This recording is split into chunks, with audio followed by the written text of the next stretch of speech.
So this video is about why I retired early at the age of 62. And did I make the right decision, or do I regret not holding off until a later age? That's what's coming up in the video. Well, alrighty then. So why did I, according to Social Security, retire early at the age of 62? Why didn't I wait?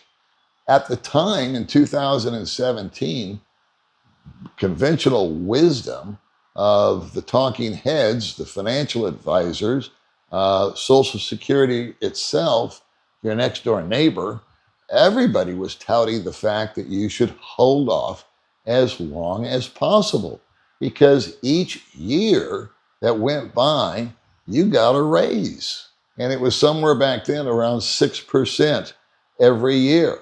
And this was a time of the old 0% interest rates, right? And so 6% was a hell of a return for pretty much doing nothing, but keeping working, keep working, keep working, keep working.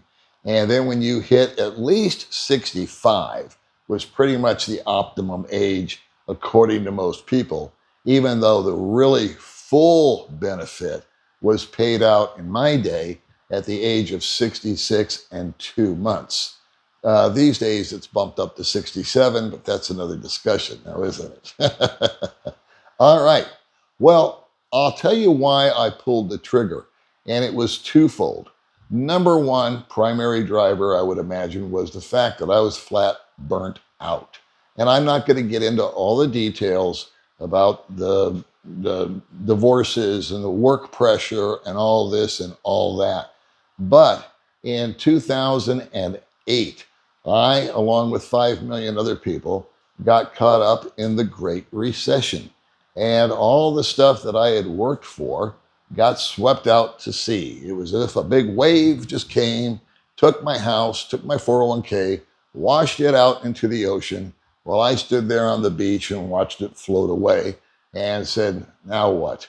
If you can picture a guy standing on an island with just a coconut tree, watching his sofa going out with the tide, that was pretty much me. And I had listened to all of the conventional wisdom up to that point. I had done everything that the so-called experts had told me to do. I invested 90% of my money that I had in real estate, and it was doing great. I can't argue with them because it had a 50-year track record. But for 50 years, it went up in value, sometimes a half a point, sometimes 1%. Generally, I think real estate for the longest time went up about 2% a year.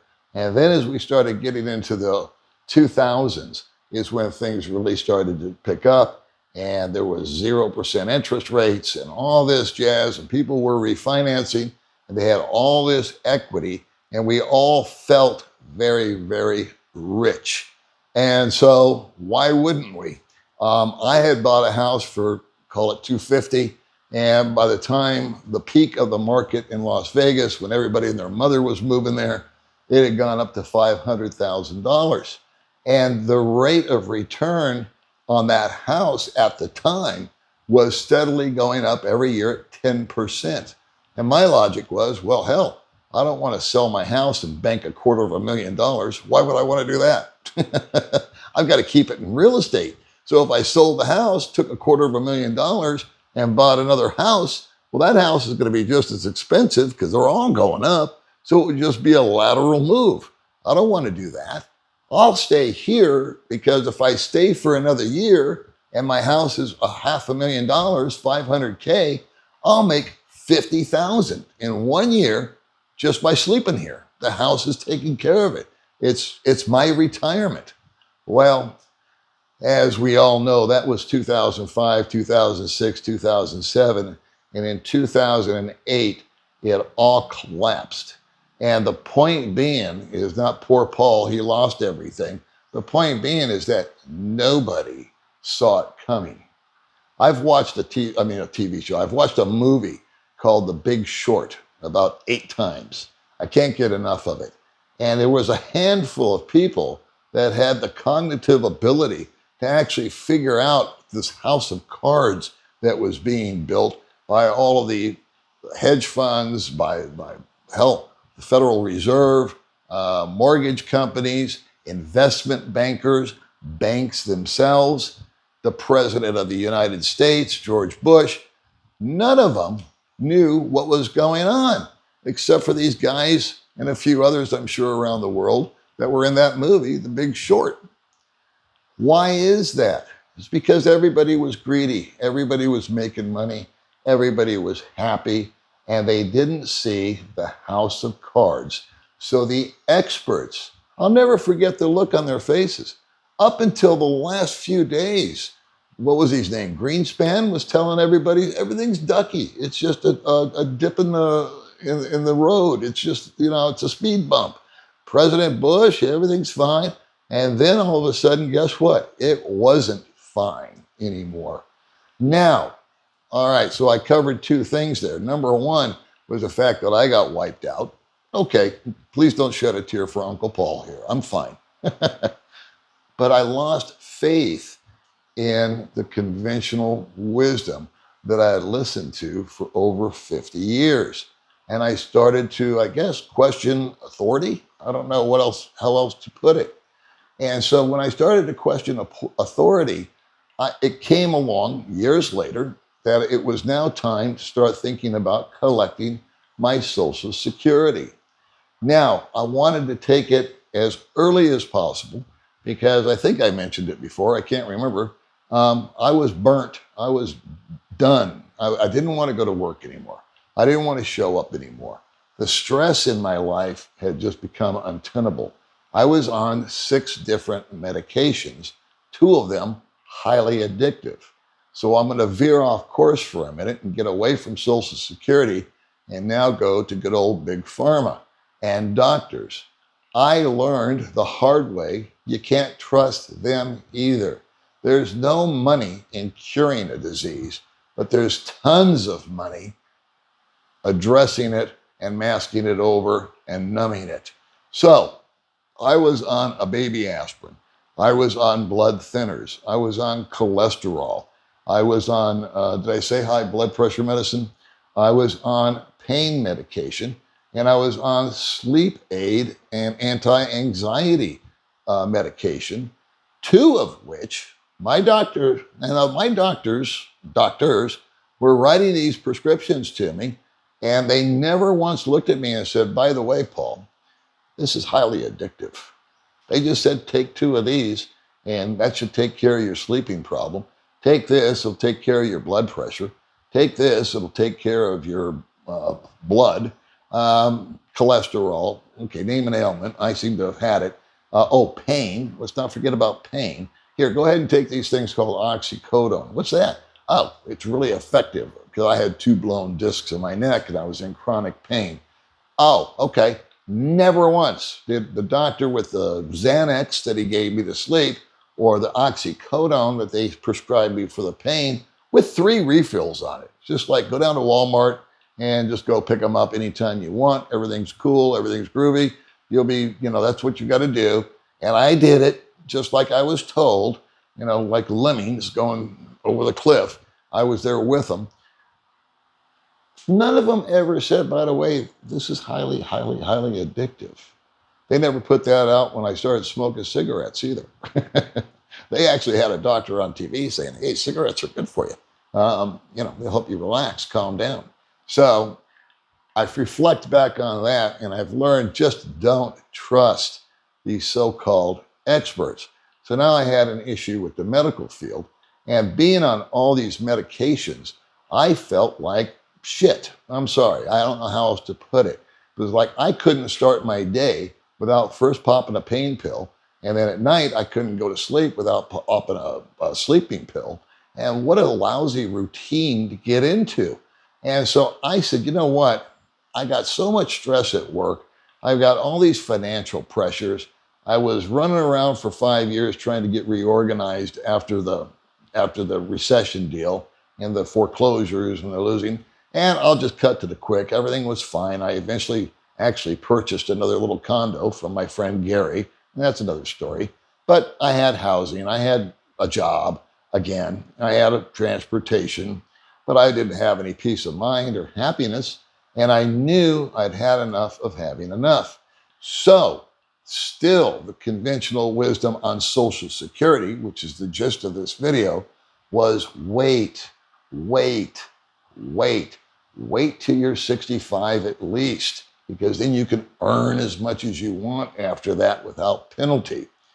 Okay, so I looked at that and I said, how much? And I'm going to go back and use figures from 8 years ago. The median or medium average, I'll say, Social Security check back then when I was 62 was $1,480. I just re-Googled it. I'm going to say $1,500 because I like round numbers. Right now, the average is about 19. But again, this is a self-reflective video, so I'm just going to go back to what my mindset was back in 2017. Okay, so I looked at that and I said, okay, $1,500. What's the raise if I wait until I'm 63? Well, again, round numbers, it was really $80, but I'm going up to $100. So I'm going to say it was $100 raise. So instead of getting, I actually got more than 1,500. I got between 17 and 18. But again, I just want to use averages here. All right, so 1,500 is the average. If I wait 12 months, I'm going to pick up an extra $100. And they're like, Paul, that's forever. You know, that if you take it now, you're only going to get 15, and that's going to be it. If you take it at 63, you're going to get 16. That's an extra $100 that can go a long ways, yada, yada, yada. One thing that Social Security, the financial analyst, all these other folks never threw into the equation that I did was, and I hope you're listening and still with me, when am I going to die? When are you going to die? Do you know? I don't. I honestly, I didn't know if my health was horrible. My stress level was through the ceiling. I could cardiac out at any day. I mean, it was bad. And so I knew in my heart of hearts, if nothing else, I had to change and I had to get out of underneath the financial pressure. And the only way to do that was to pull the trigger at 62 and take my Social Security. And since that would not support me back home in America, I needed to find some place where it would. And that's when I did the research and moved to the Philippines. Because in America, my Social Security check won't work. But over here in the Philippines, it works great. Excuse me. And to put a little cherry on top, I did a little extra math. Since I didn't know how old I was going to be when I died, I asked Google, I think at the time, and it said that the average lifespan for a male is 77.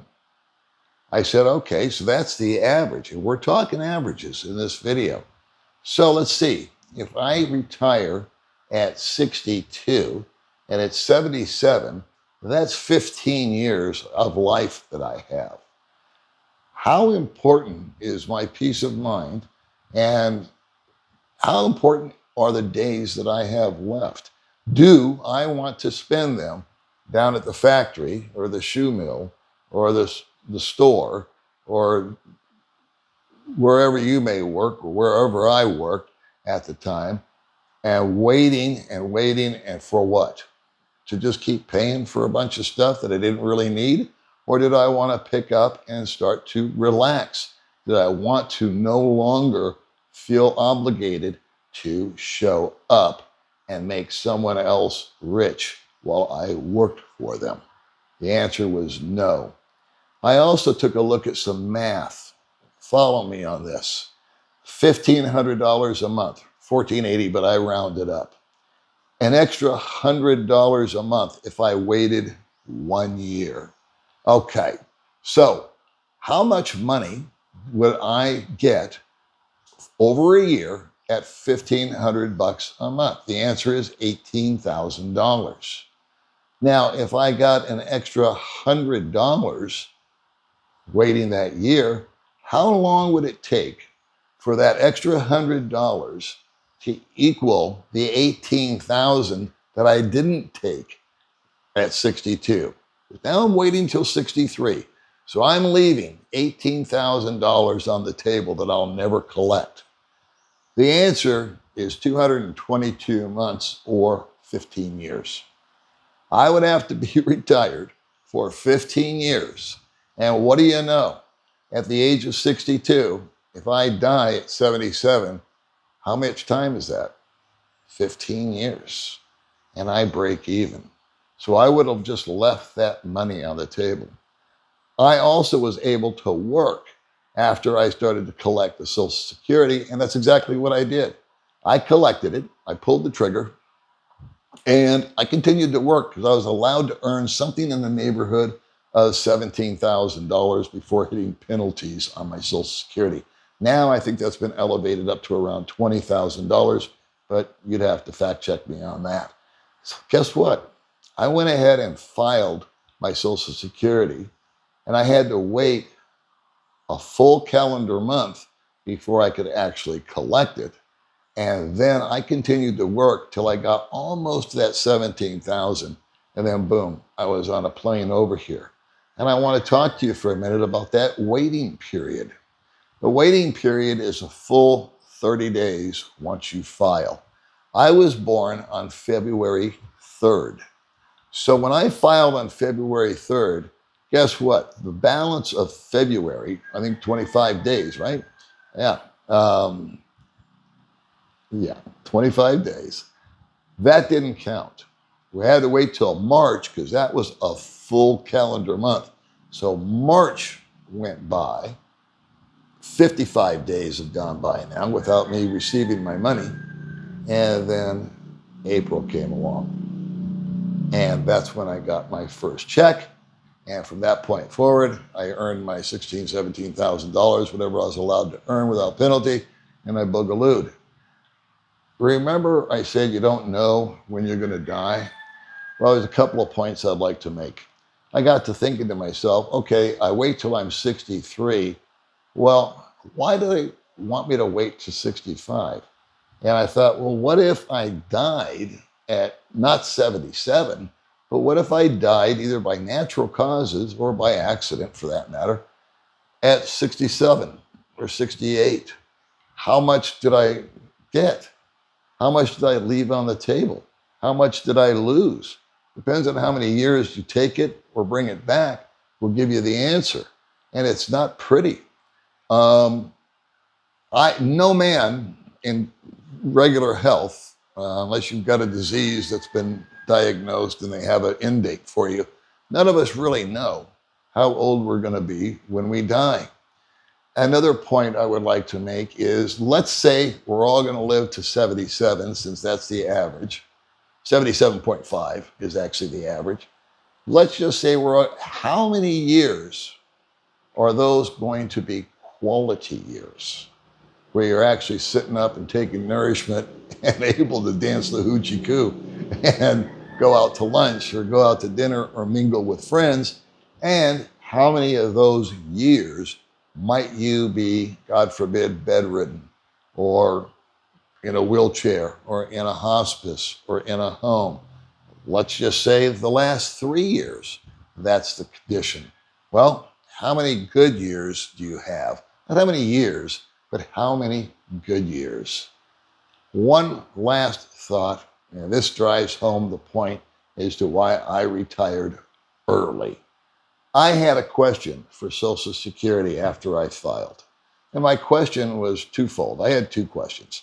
I said, hey, I got this proverbial little blue-haired lady on the phone. I couldn't see her, but I knew that's what she was. And she was the sweetest woman I've ever talked to. I loved her. She called me honey and baby and all that old school stuff that was, still politically correct to do. And so I was calling her by terms of endearment, and we had this great little conversation.